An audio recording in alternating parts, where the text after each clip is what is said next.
Şimdi sizi eminim ki çoğunuzun bilmediği, görmediği bir ürünle karşılaştıracağım. Evet. Ürünümüz bu.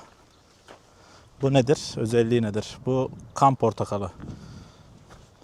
Bunun şimdi size açılımını yapacağım. Şöyle dalından bir tane kopartayım.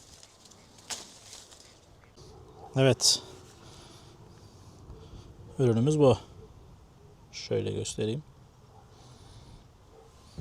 Kan portakalı diye geçiyor. Bu cins tropikal bir cins. Çok yoğun soğuk hava geçişlerine dayanıklı olmayan bir cins. Bizim bölgemiz buna elverişli. Bahçemizde yetiştirebiliyoruz bunu. Şöyle göstereyim.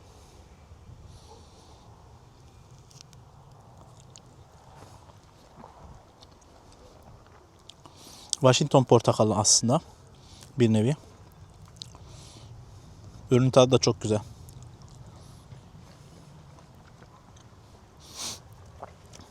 Denemelisiniz.